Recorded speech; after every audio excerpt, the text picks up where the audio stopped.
Hello and welcome to my review of the Cerastus Knight Acheron for Warhammer, the Horus Heresy from Games Workshop. Now this knight, along with the other two Cerastus Knights, will cost you £120, and this one consists of 253 plastic components. So there's a lot of components there.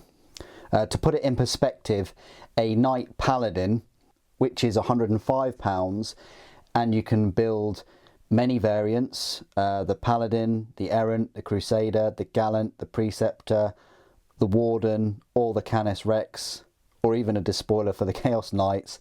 There's 8 different versions you can build in that one set, and that has 250 components. With this set, you're getting 3 components more, but you can only build one particular knight.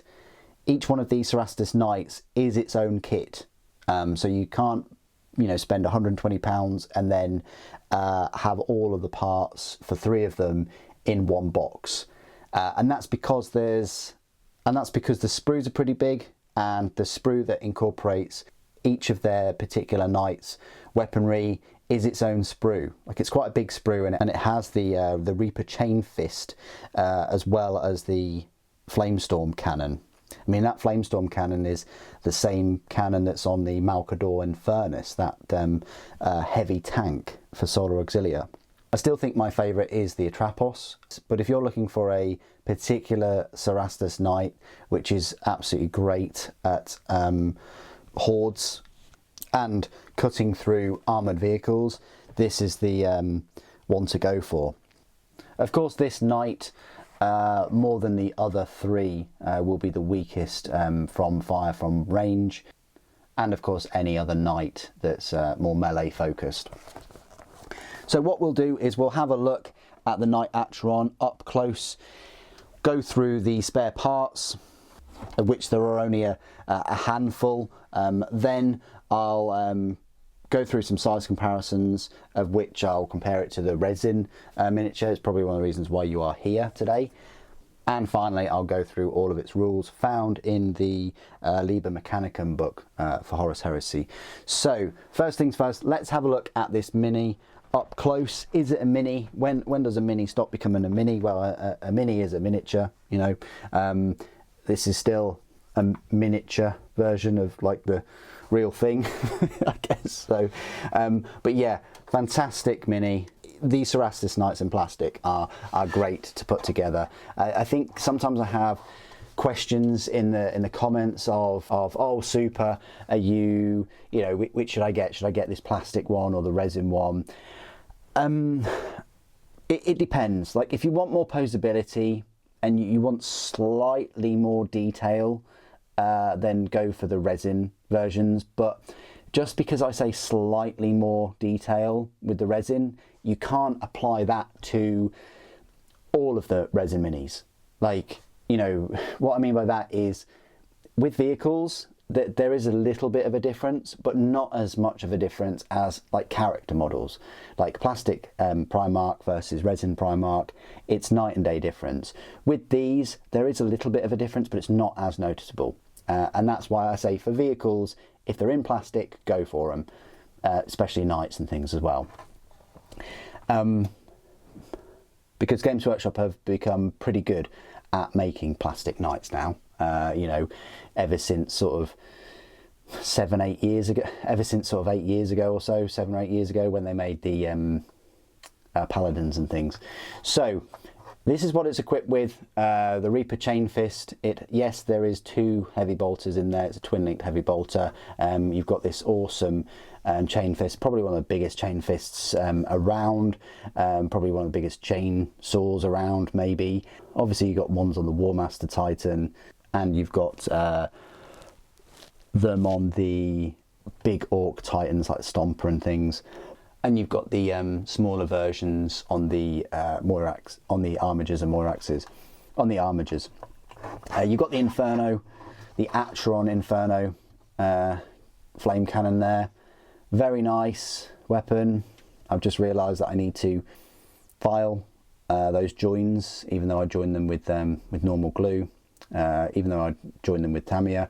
The armour plates are not glued on, don't have a fit or anything about it. They are just sort of on with white tack. That goes for those, and the groin armour plate, and they're all held by white tack. The one thing I do like with both the Acheron and the Castigator is this you know, floppy thing that they've got going on with the armoured flame tubing, I guess you'd want to call it, to the fuel tanks maybe. This is really cool, and it's super cool on the Castigator as well, with the ammunition belt. I think Games Workshop have outdone themselves there with the design of that, and I want to see more of things like that in the future. You know, once it's set, I guess you could glue it, but there's not really any need to once you've acquired a pose for it. I've glued the arms and things, but again, you don't have to, but there's no point not gluing them because you can only use them on this particular night. The head I have not glued in place, so that can be moved a little bit. I did cut off the peg at the back of the head, so it gives you a bit more freedom of movement there.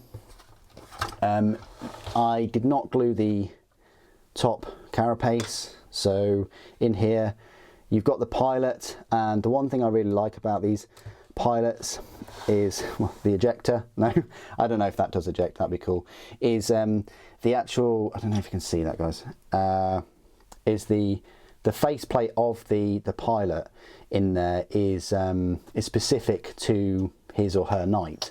You know, I can take him out completely if I want, but you know, for painting purposes and things. Again, that's why you don't necessarily need to glue this carapace on the top. You don't necessarily need to glue the top. I have. You can have it just placed on there, fine, but I just think it's easier to take the whole thing off, and then you can, you know, take the pilot out as well. And maybe I won't even glue this on there. I'll just leave that loose. But that's really cool, and they didn't have to do that.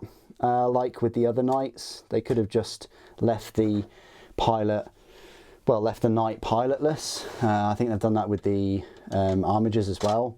You don't have that detail, but I think it's very cool that they've done that for the Cerastus, and you are paying a bit of a premium for that. I mean, I know £15 is, you know, £15. It's a bit extra compared to the normal Questoris knights, but you are technically getting a few more pieces with this, despite it's only one certain type of knight in a box. Straightforward to put together. Like I say, if you've got any experience with any of the other knights or the other Cerastus, you're going to have no issues with this.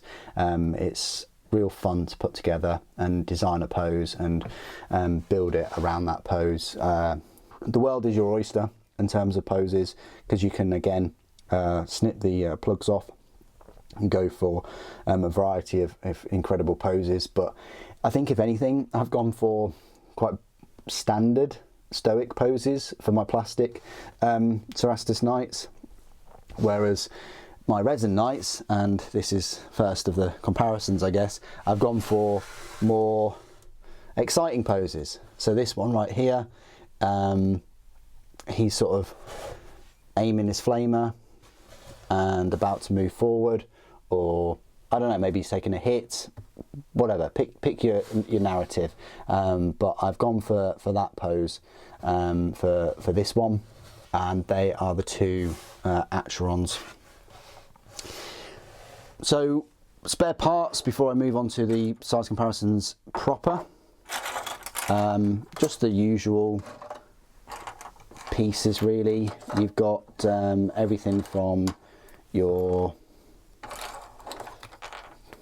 alternate armor plates, so the alternate knee armor plates there. I've gone for the crosses, not sure why, because these are on the resin, but well. And then you've got the Heretic Knight shin armor plates, which I didn't go for. You've got these, which would be used on different Knight I think they'd be used for the castigator.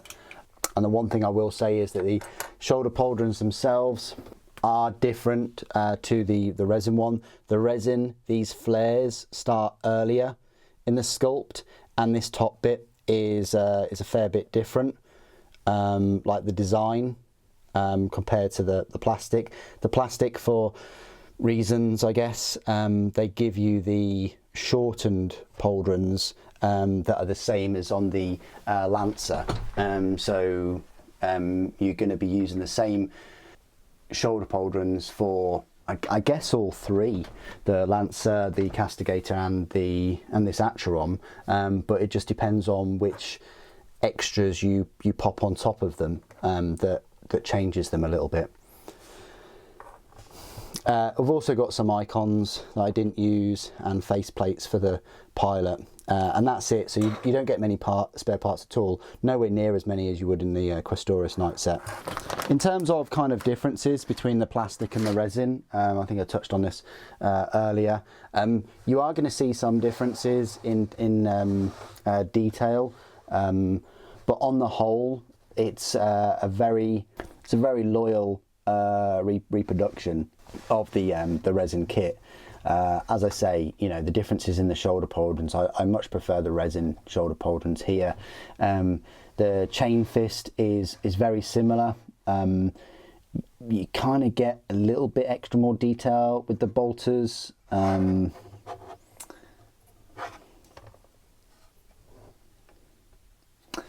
Even though for whatever reason I haven't drilled those holes out, and I should.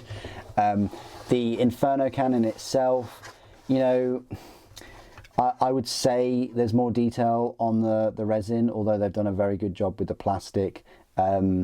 Where the resin trumps it is, it's sort of like the holes for the nozzles that they were able to, I didn't drill those, it came like that, and also any joins and things you can see this is not present on the resin, you know, and like the join there isn't one. So, you know, on the main weapon typically you're getting better detail than the plastic, but you know, when you're playing on a tabletop and stuff, you're not going to notice that much. Another big difference I would say is also the armoured fuel line. It's longer on the resin kit. It's all one piece, so you are going to have to hairdryer it or heat. You are going to have to hairdryer it or heat gun it to mould it into place. But that's absolutely fine. That's part of the hobby and working with resin. It's definitely a lot quicker to position this and heat it into shape than gluing every single one of those like 40-50 pieces of plastic. Once you've cleaned them up and filed them before, you then have to go over them and file them again to get rid of the joints, or try to, and it is you know, dangling as well, whereas this one's solid. I think you are getting more 3D detailing on the resin on the back as well, with the power plant and even like the rivets there. They've got dual rivets even on the pillars, whereas on the plastic there's no such thing. And I prefer the look and the join and the lack of joins on this Reaper chainsword at the back as well. You're also getting more detail on the toes. You know, you're getting rivets on either side of the toes, and I prefer the fuel lines on the resin too. So there you go. That's the sort of main differences. There are differences, you know, if you do look into it deeper. There are differences in both of these. What I'll do now is just go through some size comparisons. So if I had the resin Acheron standing upright, it would be the same height. We might as well just go through some size comparisons with the other plastic Cerastus Knights. So I do have the Lancer, which I have now fully glued, well, except for the armour plates, obviously. So if I just move you way over there. So that's the Lancer, the pose I've gone for, just walking forward, hunting, fine. Then I've got the Castigator, again, gone for quite a stoic standard pose for the Castigator. Right here, haven't glued that bit, which I just now realised.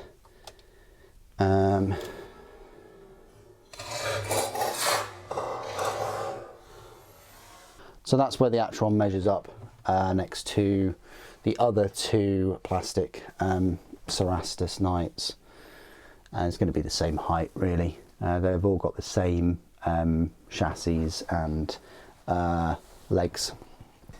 Compared to a Warglaive right here, that's where Warglaive sort of stands, and then a Knight Paladin as well.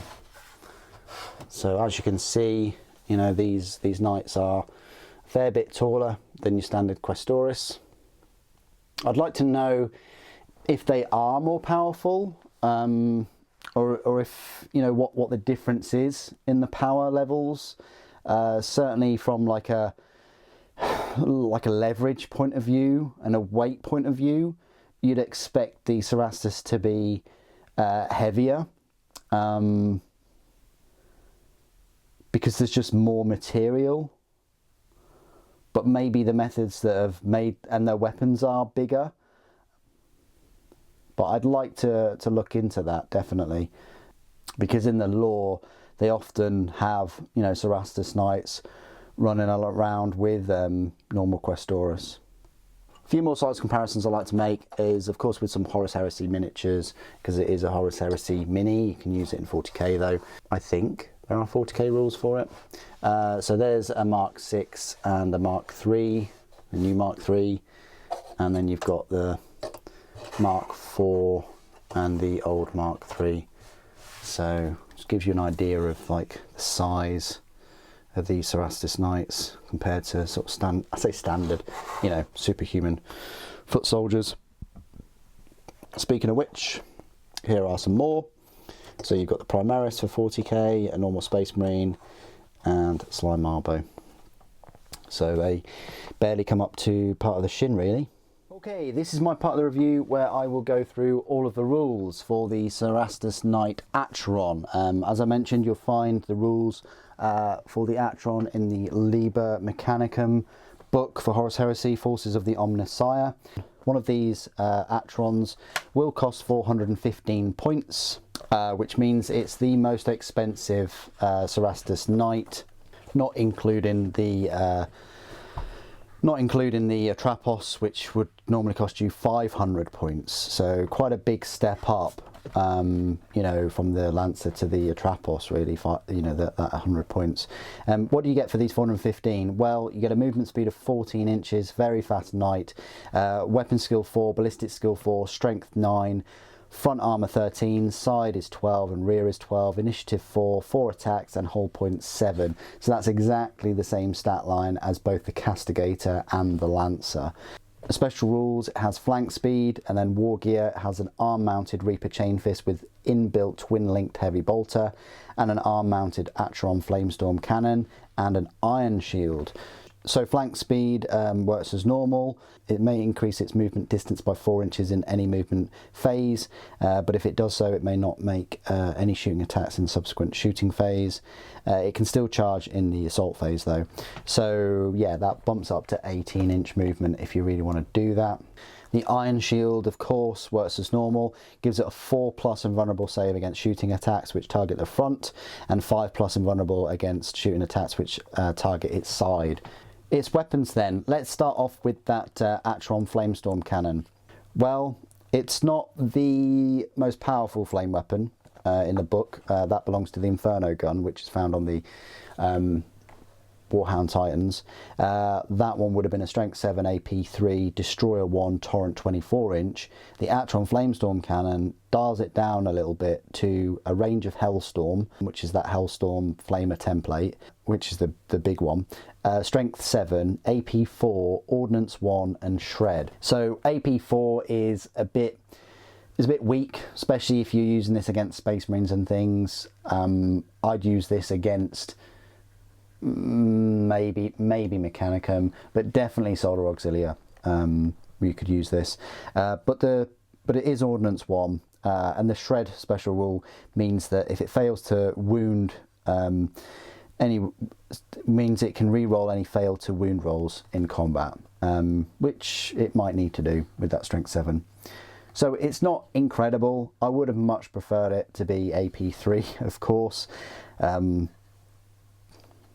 the Hellstorm template means it's going to be able to, you know, capture a lot of models in that template. Its other weapon, obviously the twin-linked heavy bolter, works as you'd expect. It would be a 36-inch range, strength 5, AP4, heavy 4.